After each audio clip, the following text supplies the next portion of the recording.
चलिए स्टार्ट करते हैं आज का topic. Okay, class 12 chapter solution in chemistry. हम इससे पहले बहुत सारी चीजें डिस्कस कर चुके हैं सॉल्यूशन के बारे में। ये हमारा लास्ट टॉपिक है। इससे पहले हम क्वांटम फैक्टर डिस्कस किए थे, आई की वैल्यू कैसे निकालते हैं। उसके बाद आप कुछ एग्जाम्पल भी लगाए होंगे न्यूमेरिकल्स के। आज क्या है हमारा, solubility of gases and Henry's law. किसके तरह क्या मतलब कि solubility of gases Henry law जो है कि उस पर इंप्लॉय होता है, कैसे ये देखते हैं हम। ठीक है, सबसे पहले देखते हैं क्या सॉल्युबिलिटी क्या होता है। ओके, तो सॉल्युबिलिटी हमारा क्या होता है, जैसे हम as a example in general life लेते हैं। जैसे हमें किसी चीज को डिसॉल्व करना है किसी पर्टिकुलर सॉल्वेंट में, हम सोल्यूट को सॉल्वेंट में डिसॉल्व करके सोल्यूशन बनाते हैं। सपोज दैट हमारे पास 1 लीटर वाटर है और हमारे पास 2 सोल्यूट है। ओके, एक शुगर है और एक यूरिया है। हमें 1 केजी क्या 1 लीटर क्या है वाटर है, अमाउंट दो सेम है। 2 बीकर में यहाँ पे वाटर है 1 लीटर और यहाँ पे भी 1 लीटर है। ओके, अब 1 लीटर वाटर है, हम इसमें क्या शुगर ऐड कर रहे हैं, यहाँ पे क्या यूरिया ऐड कर रहे हैं। ओके, हम यहाँ पे शुगर ऐड कर रहे हैं, यहाँ पे यूरिया। वाटर कितना है 1 लीटर, यहाँ पे भी है 1 लीटर, यहाँ पे भी है, सेम वाटर है। इट मींस व्हाट, सॉल्वेंट क्या है सेम है। यूरिया सपोज दैट हम इसमें जब ऐड करेंगे यूरिया और शुगर, तो क्या आपको मिलेगा। सपोज दैट हम कितना इसमें शुगर ऐड कर सकते हैं, क्या 2-3 केजी से ज्यादा हम ऐड नहीं कर सकते। ओके, आप सोचेंगे हम मान लीजिए चाहते हैं कि हम ज्यादा इसमें ऐड करें, 10 केजी शुगर ऐड करें, तो क्या सॉल्यूशन बन पाएगा? क्या 1 लीटर वाटर में 10 केजी का सॉल्यूशन बनेगा? नहीं। तो ये कितना मैक्सिमम, ये शुगर हम इस वाटर में कितना मैक्सिमम डिसॉल्व कर सकते हैं, इसमें कितना घोल सकते हैं। डिसॉल्व करने का मतलब होता है घोलना। जैसे हम लोग घर पे भी कोई चीज डिसॉल्व करते हैं या घोल बनाते हैं, उसको वही चीज हम कितना ज्यादा इसमें दे सकते हैं, वो एक फिक्स अमाउंट होगा। किसी भी वाटर दोनों का अमाउंट फिक्स होगा सब। तो यहाँ पे हमने सपोज किया है कि 1 लीटर वाटर है, 1 लीटर वाटर है। जब आप डिसॉल्व करिएगा तो देखिएगा कि वाटर जो शुगर है वो एटलीस्ट 2 केजी, इसमें 2 केजी से ज्यादा है, 2 केजी ही इसमें डिसॉल्व होगा। और यूरिया क्या होगा 2.5 केजी से ज्यादा डिसॉल्व हो जाएगा। तो इससे क्या हमको पता चलता है कि जो सॉल्युबिलिटी है वो सबका अलग अलग होता है। ओके, सारे सब्सटेंस जो भी है वो अलग अलग है। सपोज दैट हम एक एग्जांपल लेते हैं, वाटर में क्या आयरन को हम सोल्यूबल कर सकते हैं? नहीं कर सकते हैं। क्यों? क्योंकि वो सोल्यूबल नहीं होगा। वो नेचर ऑफ सब्सटेंस पे भी डिपेंड करेगा, नेचर ऑफ सोल्यूट पे भी डिपेंड करेगा, और नेचर ऑफ जिसमें हम उसको मिक्स करें उसमें भी जो है कि उस पे भी डिपेंड करेगा। अब हम आते हैं कि सॉल्युबिलिटी को हम डिफाइन कैसे करते हैं। ओके, तो सॉल्युबिलिटी को हम डिफाइन करते हैं अमाउंट ऑफ सब्सटेंस क्या है हमारा यहाँ पे सोल्यूट है, in grams, amount of substance in gram dissolve in unit volume of a particular solvent to form saturated solution। सबसे इंपॉर्टेंट है क्या यहाँ पे सैचुरेटेड सॉल्यूशन। सैचुरेटेड सॉल्यूशन क्या होता है? ऐसा सॉल्यूशन जिसमें हम मिलाए हुए हैं जो सॉल्वेंट या फिर जो उसमें डाले हुए हैं उसका फर्दर हम उसमें ऐड करें नहीं कर सकते। ओके, वो एक मैक्सिमम अमाउंट है जितना कि हम उसमें ऐड कर सकते हैं। अब इससे ज्यादा यहाँ पे क्या होगा, ऐड नहीं कर सकते हैं, हम नहीं घोल सकते हैं। उसको क्या बोलते हैं? Saturated solution. Okay, under the given temperature and pressure, temperature और प्रेशर क्या हो फिक्स हो, तब हम सॉल्युबिलिटी को डिफाइन करते हैं। Okay, next amount of substance क्या है, ग्राम में भी ले सकते हैं, केजी में भी, बट क्या है एक यूनिट वॉल्यूम, मतलब हमको वॉल्यूम को जो सॉल्वेंट का वॉल्यूम है उसको फिक्स करना होगा। ओके, तो unit volume of particular solvent to form saturated solution under given temperature and pressure. अब यहाँ पे क्या है, जब हम उसको उसको क्या करते हैं, यूनिट लिखते हैं। तो क्या सोल्यूट हम ऐड कर रहे हैं किसमें, यूनिट वॉल्यूम में। ये क्या है, मास है, ये क्या ऊपर क्या वॉल्यूम है। तो मास का यूनिट क्या होता है, ग्राम या केजी, और नीचे लीटर। तो इसको एक और यूनिट में हम रिप्रेजेंट कर सकते हैं, क्या, मोल्स पर लीटर। और इसको हम कैसे रिप्रेजेंट करते हैं, सॉल्युबिलिटी को एक्स गैस, इसको क्या है, एक्स क्या है, ये हमारा मोल फ्रैक्शन है। ओके, मोल फ्रैक्शन किसका है, जो भी हम लिए, सॉलिड लिए या गैस लिए या लिक्विड लिए। सो हम सबसे पहले यहाँ पे चेक करेंगे, देखते हैं कि सॉल्युबिलिटी किस किस चीज पे हमारा डिपेंड करता है। Factor affecting solubility of substances. Okay, factors affecting solubility of gases.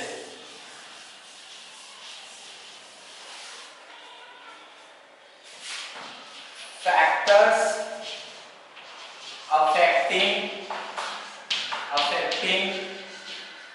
Solubility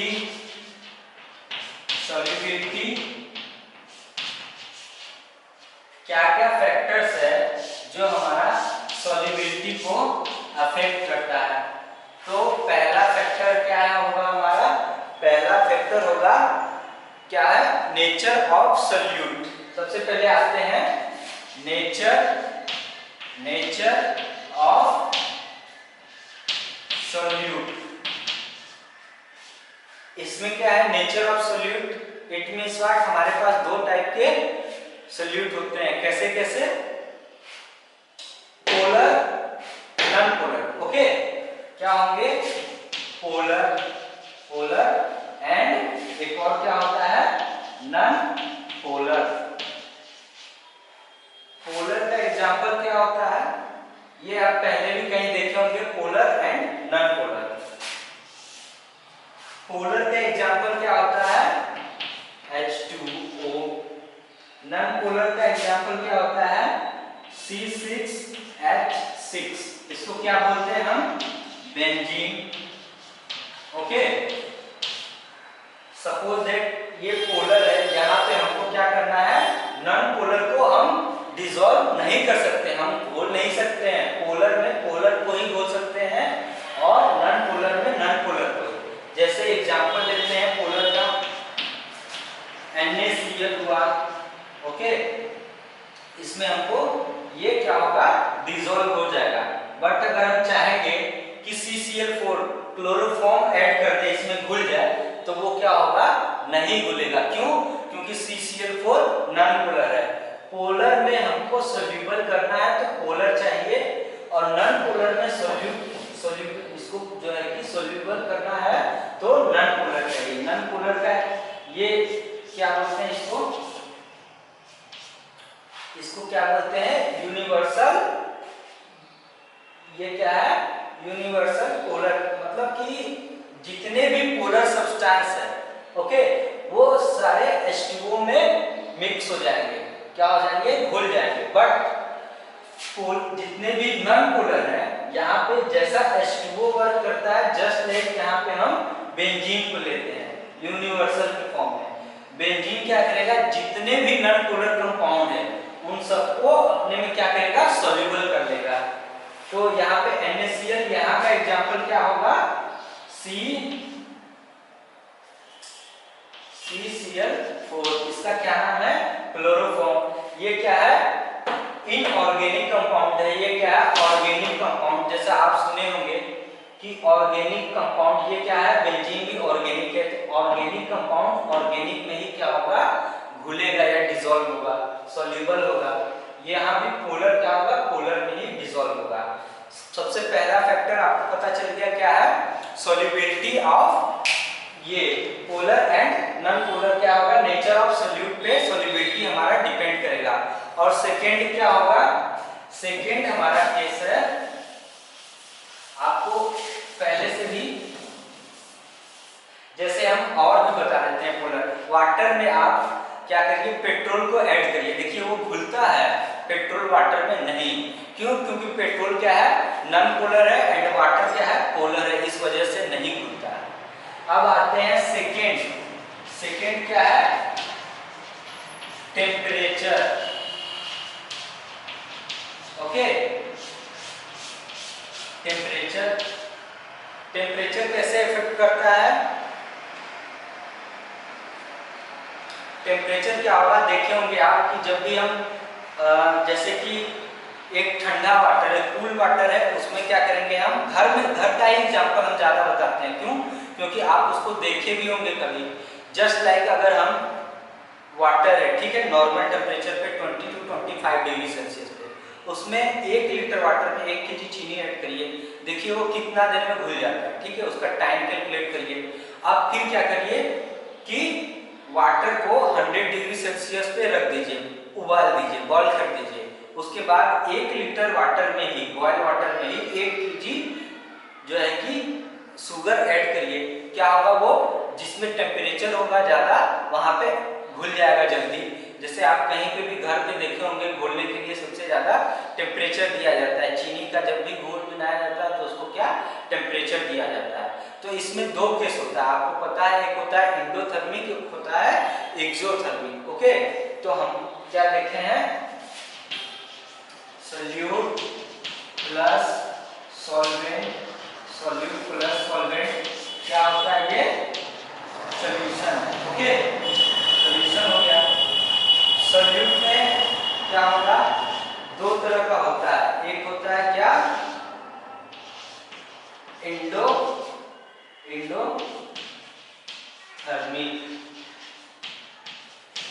एक क्या होता है, एक्सोथर्मिक।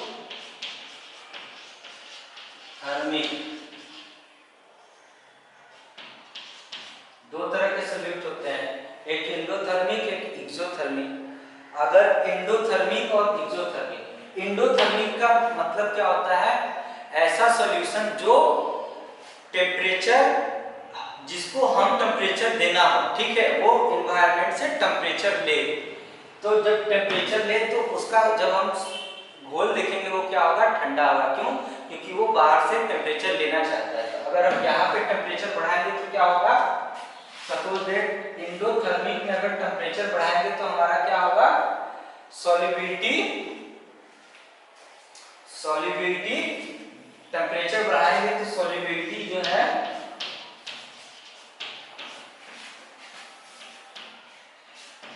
सॉल्युबिलिटी भी हमारा इंक्रीज होगा। इसको टेम्परेचर चाहिए। ओके, इस सॉल्यूशन को टेम्परेचर चाहिए और हम टेम्परेचर दे रहे हैं, क्या होगा, ये और ज्यादा सॉल्युबल हो जाएगा।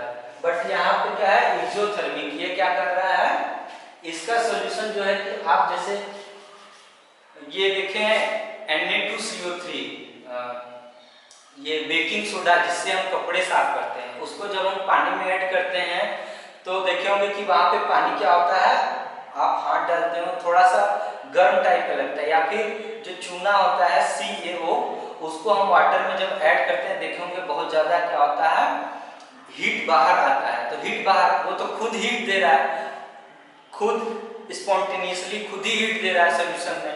अब हम उसको उसमें क्या करें, फिर से हीट बढ़ा दें तो क्या होगा, उसकी सॉल्युबिलिटी घट जाएगी। तो यहाँ पे टेम्परेचर देने पे क्या होगा, सॉल्युबिलिटी क्या होगा, डिक्रीज कर जाएगा। ओके, यहाँ पे हम 2 केसेस पढ़े। अब थर्ड केसेस क्या पढ़ते हैं, 2 केसेस हो गया। अब थर्ड केस क्या है हमारा, थर्ड केस है हमारा pressure. Okay, pressure third case है हमारा प्रेशर। ये हमारा आज का सबसे इंपॉर्टेंट टॉपिक है। क्यों? क्योंकि हमको इसी में डील करना है, प्रेशर से। ओके, तो हम जैसे सॉल्यूशन लिए, क्या सॉल्यूट क्या लिए, सॉल्यूट हमारा सॉलिड है। ओके, हमारा सॉल्वेंट क्या है, सॉल्वेंट क्या है, लिक्विड है, सपोज दैट लिक्विड है। यहाँ पे क्या प्रेशर का इफेक्ट होगा, चीनी पानी के घोल में क्या होता है, प्रेशर डालने से कोई घुलता है ज्यादा नहीं। यहाँ पे प्रेशर का यूज उतना नहीं है। कहाँ पे यूज होता है प्रेशर का, सबसे सबसे ज्यादा ये सॉल्यूशन क्या होता है, ऑलरेडी कंप्रेस्ड होता है। ओके, हमको किस सॉल्यूशन पे ध्यान रखना है सबसे ज्यादा, गैसियस सॉल्यूट। देखिए हम बताते हैं, सपोज दैट सॉल्यूट है हमारा गैस, गैस के केस में हम लेते हैं, अगर हम गैस को लिक्विड में ऐड करेंगे तो क्या देखेंगे, तो देखेंगे वहां पे कि नहीं, वहां पे हम प्रेशर देने पे क्या होगा, गैस ज्यादा घुल सकता है या फिर कम भी घुल सकता है। तो हम सबसे पहले यही वाला केस सबसे इंपॉर्टेंट है, इस पे क्या है बेस्ट, एक हमारा लॉ है उसको क्या बोलते हैं हम, हेनरीज लॉ। अब हम देखते हैं कि वो है क्या। ओके, वो है क्या, the solubility of a gas in liquid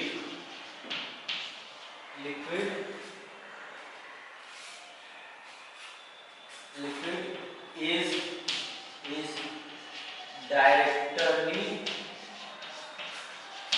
proportional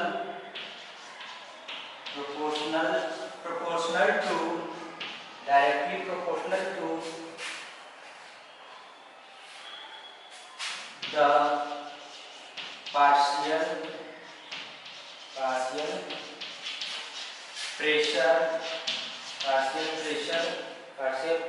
of gas above liquid surface. Okay,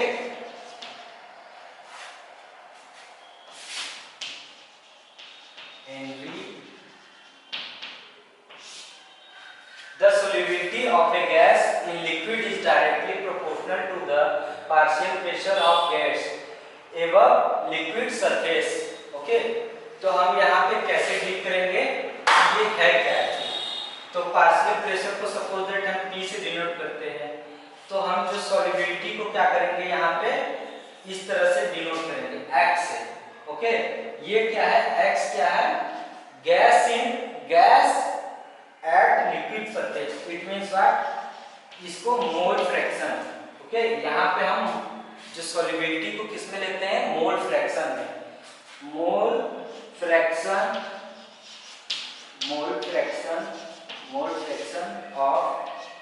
of gas at कहां पे,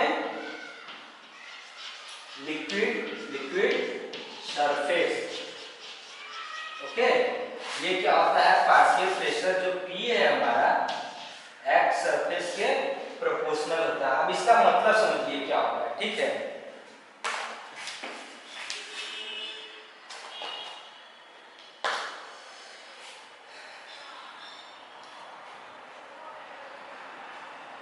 जितना ज्यादा हमारा मोल फ्रैक्शन होगा गैस का, ओके, उसका पार्शियल प्रेशर उतना ज्यादा होगा। जैसे एक एग्जांपल के थ्रू हम समझते हैं, ये हमारा थर्ड केस है, क्या, जो फैक्टर्स हमने लिखे थे ऊपर कि ये फैक्टर है, अब उस फैक्टर्स में ये क्या है, हमारा थर्ड केस है। ठीक है, थर्ड केस में क्या हुआ हमारा, जैसे एक ये सॉल्यूशन है, यहाँ पे क्या है, O2 गैस है, PO2, यहाँ पे क्या है, PH2, यहाँ पे क्या है, PN2। ओके, तो यहाँ पे हम देखेंगे जो गैस जितना ज्यादा होगा इस बीकर में, ओके, जो गैस जितना ज्यादा होगा इस बीकर में उसका पार्शियल प्रेशर उतना ज्यादा होगा। ठीक है, क्यों, क्योंकि उसका अमाउंट ज्यादा है, X प्रोपोर्शनल टू P था, बट हमने क्या लिखा, P proportional to X। Suppose that एक क्या है, बीकर है, वहां पे हमारा 1 ग्राम O2 ऑक्सीजन गैस है, 50 ग्राम क्या है, हाइड्रोजन गैस है, तो वहां पे प्रेशर किसका ज्यादा होगा, हाइड्रोजन गैस ज्यादा है वहां पे, तो हाइड्रोजन गैस का ही प्रेशर ज्यादा होगा, वही बता रहा है।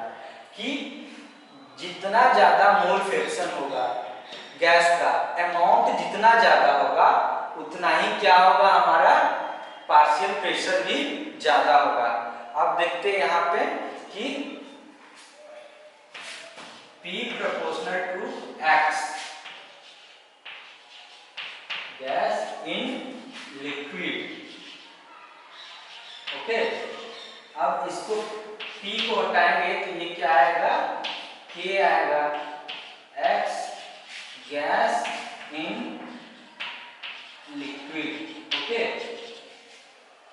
ये क्या है, इसको बोलते हैं K कांस्टेंट है, इसको कांस्टेंट को बोलते हैं KH। ये क्या है कांस्टेंट, इसको बोलते हैं हेनरी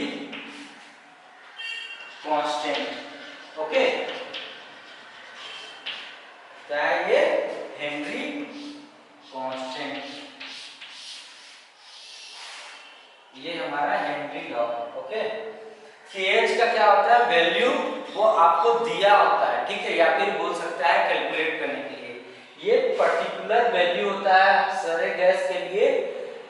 अगर मान लीजिए ऑक्सीजन को ही, ओके, ऑक्सीजन को ही हम वाटर में डिसॉल्व करते हैं,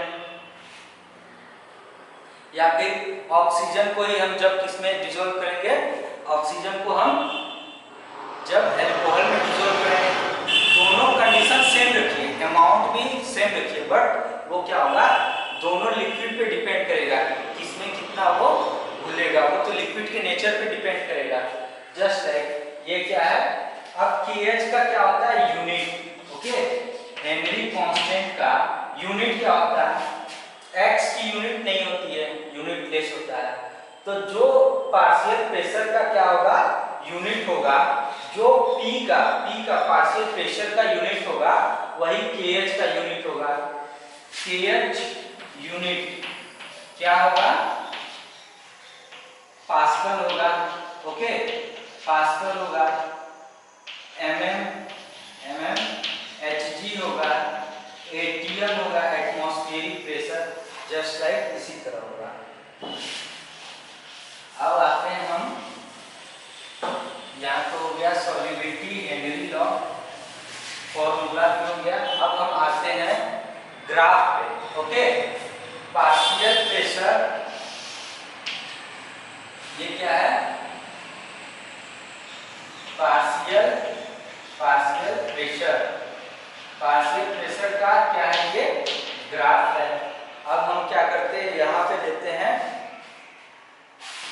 X gas in liquid. Okay, ये क्या है, mole fraction of gas in liquid. तो हमारा KH का ग्राफ कैसा होगा, एकदम स्ट्रेट होगा। यहाँ पे आप देखे भी है P proportional to KH into X gas in liquid. Okay, तो ये क्या है, P क्या है, K के प्रोपोर्शनल। अगर इसमें और इसमें हम ग्राफ बनाएंगे तो ये क्या होगा, P और ग्राफ X के बीच में हम ग्राफ बनाएंगे तो KH क्या होगा, एक स्ट्रेट लाइन होगा। तो स्ट्रेट लाइन होगा तो हम सिंपली इसका स्लोप निकालते हैं। स्लोप क्या आता है, ये स्लोप पता है ना, x axis, positive x axis से जितना इसका क्या होगा, ये एंगल होगा, उसी को tan थीटा, tan थीटा क्या होगा हमारा, P क्या होता है, perpendicular upon base, tan theta. तो P upon X gas in liquid. Okay, यहां तक हो गया। यहां से भी क्वेश्चन आ सकता है, सपोज दैट दे दिया आपका वैल्यू निकालने के लिए बोला KH का, तो यहाँ पे क्या होगा, KH क्या होगा, P अपॉन जो मोल फ्रैक्शन है ऑफ गैस का वो लिक्विड में, KH। अब आते हैं KH, Henry constant. Okay, Henry constant क्या होता है, कांस्टेंट है बट ये किसी न किसी चीज पे डिपेंड करता है। तो ये किस चीज पे डिपेंड करता है, ये क्या करता है, KH। ओके, KH का depends depends upon KH depends upon KH depends upon the nature of gas and KH depends upon nature of gas and solvent.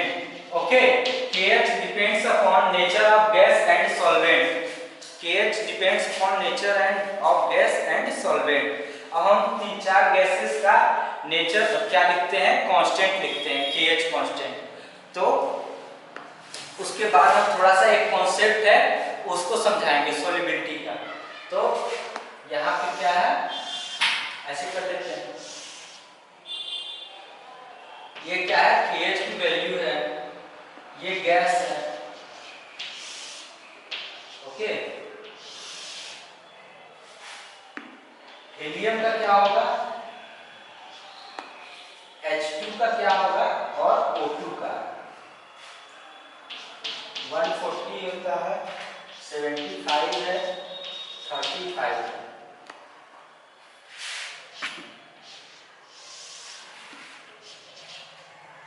देखिए KH जितना ज्यादा होगा, देखिए यहां से क्या हम लिख सकते हैं, KH equal to P upon X gas, P upon KH। इसका मतलब समझ रहे हैं आप, ये X गैस जो है वो प्रोपोर्शनल टू 1/KH, ओके। तो KH की वैल्यू जितनी ज्यादा होगी सॉल्युबिलिटी उतनी कम होगी।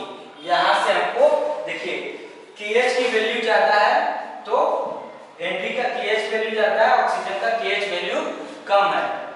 सबसे ज्यादा वाटर में ऑक्सीजन डिसॉल्व होगा, सब उसके बाद हाइड्रोजन डिसॉल्व होगा, उसके बाद हीलियम।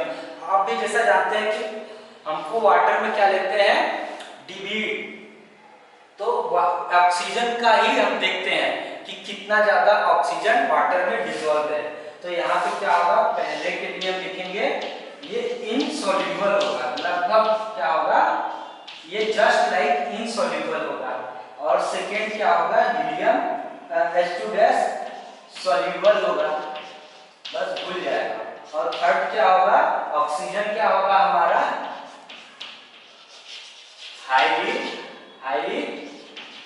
हाईली सॉल्युबल होगा, ओके, हाईली सॉल्युबल होगा। अब आते हैं हम अपने नेक्स्ट, क्या है कि एक क्वेश्चन पे और आते हैं। जैसे KH किस पे और डिपेंड करेगा, KH किस पे डिपेंड करेगा, और टेम्परेचर पे। क्यों, जब हमारा सॉल्युबिलिटी टेम्परेचर पे डिपेंड करता है तो KH भी टेम्परेचर पे डिपेंड करेगा या नहीं। हम जितना ज्यादा टेम्परेचर बढ़ाएंगे या घटाएंगे वो क्या करेगा, KH को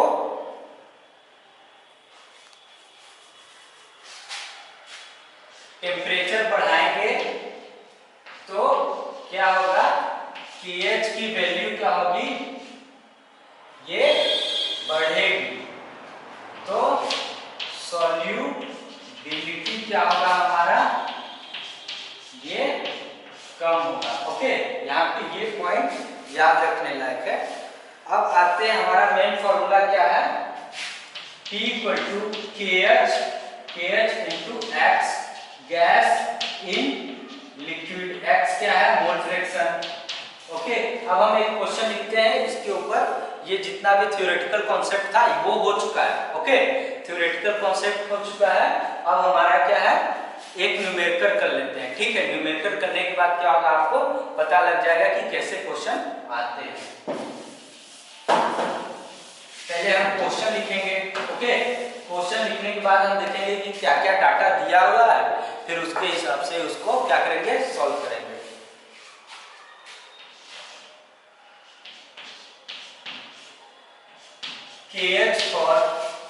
KH दिया हुआ है